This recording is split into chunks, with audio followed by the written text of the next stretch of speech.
What should be the balance between storytelling and statistics in a grant application? That's what we're going to talk about today. I'm Benjamin Dean from grantgating.com. Hope you enjoy this video and others like it on the channel aimed at helping you get more grants. There are going to be 3 main points that I'm going to talk about here and a couple tangents. And in the description of this video, we have a link to 7 additional points on this topic. So I love the way that this is phrased. What should the balance be between these 2 different things, one storytelling and the other statistics? I love this. I've heard this. I've thought this way in the past. And here's the flaw. Statistics help tell a story. Statistics alone can tell a story. Telling stories is not a process that doesn't involve numbers, that doesn't involve quantitative data or statistics. They are statistics. Just like words are a tool through which you tell a story. Okay, so I phrased it this way because this is the way people are asking this question. It's the way I've thought about it in the past, but here is the overarching idea.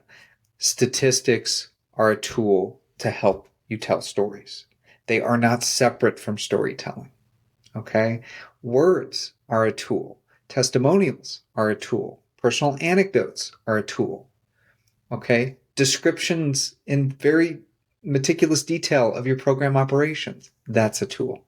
Okay, all telling a story. Some of that story is direct. The words and stats and everything that are coming together in that form, that's part of the story. Also, what you are choosing to highlight is part of a story that you're looking to tell. How you bring these things together, how professional it is, what the tone of voice is, that's part of a story. There isn't anything that you put into a grant application that isn't part of the story.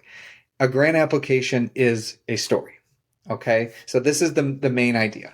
All right, I could probably end the video here and you could intuit a lot just by using that and looking at the grant applications that you're working on. But here's 3 things. Storytelling really does set the stage. Storytelling in general is the heart of your grant application. It allows you to connect with the funder on an emotional level, on a human level, by illustrating who you're helping, why you're doing it, why your work matters.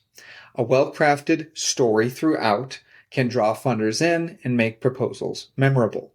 Starting by framing your narrative around the problem, of course, and your organization's work to solve that problem. And introduce a human element, stories, people that you've impacted, people that are testifying to you, to the work that you're doing. This helps to set the stage to bring in more statistics. The statistics support what you're trying to say. They support your main points, and they create more of a line through this whole thing, because what's going to happen is you're going to have some elements, some responses that are going to be more data heavy or quantitative data heavy than others. You're going to have some responses that are going to be more narrative heavy than others. If you don't include statistics where it makes sense to include a lot more narrative prose, then it's going to be quite a stark contrast when you get to part of the story, which is stat, stat, stat. So you actually can help the story along quite a bit, help the cohesion of your grant proposal come together by including more statistics than you would have otherwise done. Because there are certain points, even let's say around, tell me about your client, where you're going to have to put a lot of data in around demographics, around geography, around psychographics, around stuff you've collected. There's going to be a lot of data, say, in that section. And if that comes on the heels of a section that has no data and it's you just talking about the program and how it works, then it's going to be a bit of a sort of a less of cohesion. Okay, so number 2, you want to use data to support your story, and more specifically to support the main points of your story. Okay, so if you are thinking about your grant application as a story, as one journey that you're taking a reader through, then you have points. You have sub points within that story that is important for you to get across. Why is it important for you to get these things across? Because you've done your research, you've looked at the RFP, the RFA, you've looked at the priorities and the preferences, you've looked at previous grantees and what they have highlighted in terms of their work, and hopefully you've looked at the rubric, how things are graded, how things are evaluated, how this process works. You've got your list. You've done that. Those are some of your main points that you need to get across. Now, your data comes in to support those points, to reinforce the words that you're saying as directly as you can, that you are the thing that they are looking for, and here's why. Right? Here's the example, here's the testimonial, here's the statistic that shows you that.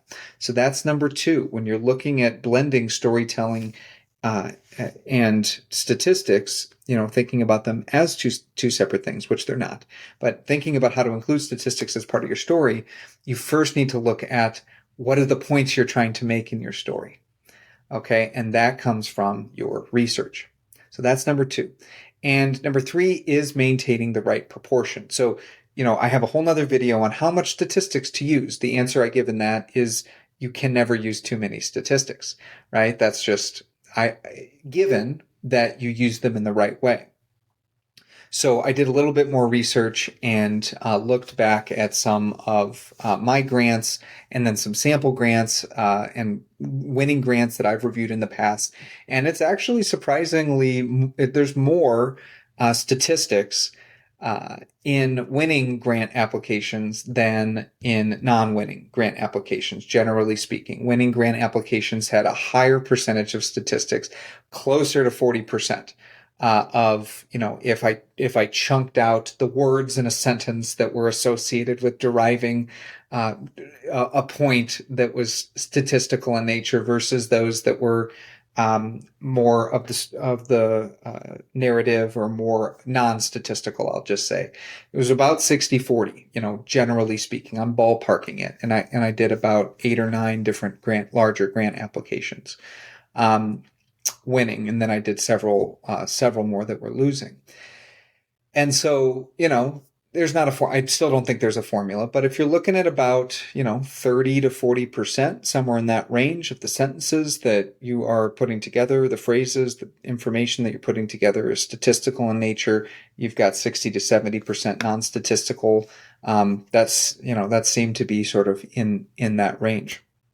But more importantly than like some formula for statistics is how you're doing it and the right proportion. And proportion has to do with the points that you're looking to make. So if you have an application that's a very simple application, it's got like 6 questions, it's got some required uploads, you're not going to be able to jam that with as many statistics as you will in another application, which has huge character counts, is maybe more, maybe a federal grant in that way. You're going to have more data and maybe even a more in terms of a proportion of data. If you have a very small window, it's very important to capture that human element, that emotional connection, and then use data in a powerful way, not in a recurring way like you might in a larger grant application. So it's all about the size of the application as well. Okay, you're blending storytelling with statistics. They are truly just one thing. Think about stats as another tool that you have to tell a story. Okay, there's a link in the description for an additional download on this topic. Comment below if you're looking for more advice specific to stats and storytelling. I'd love to help in the comments. And if you have any other commentary around grant writing in general, you can pop that in there too. Thank you so much for jumping in, and I can't wait to see you in the next video.